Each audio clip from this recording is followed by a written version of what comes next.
Demeter was working when he suddenly stopped, as if he had sensed something. Sure enough, a thin wire came into view. Dima quickly raised his hand to signal the others to stop moving forward. There was an improvised explosive device on a tree, and ahead of that wire were dozens more like it. Seeing this, the commander, Kieran, signaled for everyone to pull back and decided to send in a mine-clearing vehicle instead to avoid any accidents. But Dima wanted to disarm the device in front of him and study it. When Kieran saw what he was doing, he immediately shouted at him to stop, and Dima had no choice but to give up. Давай с тобой сразу договоримся, ты без команды ничего не делаешь, да?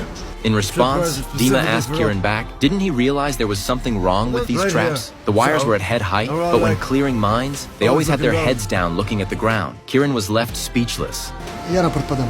Dima held the same rank of captain, but Kieran was the team's commander. Although Dima was an experienced and skilled deminer, he always acted on his own, which made it hard for Kieran to maintain authority in front of the squad. At that time, Kieran didn't know that one day soon, Dima, the thorn in his side, would end up saving him and his family. After clearing the orchard, the team moved forward and arrived at a gas station rigged with bombs by the rebels. Dima touched the detonator to feel the temperature and determined that it had been placed there only 10 to 15 minutes earlier. He sensed the enemy couldn't be far and was probably still nearby. Kieran instinctively disagreed with him and insisted that clearing the bombs immediately was the top priority. Dima expertly set the blasting cap and fuse, timing the detonation for 5 minutes later. But just as he was about to leave, he suddenly stopped again. Something felt off. He looked down and through a gap saw a wire. He picked it up and followed it forward, and through a hole in the damaged wall, he spotted the enemy.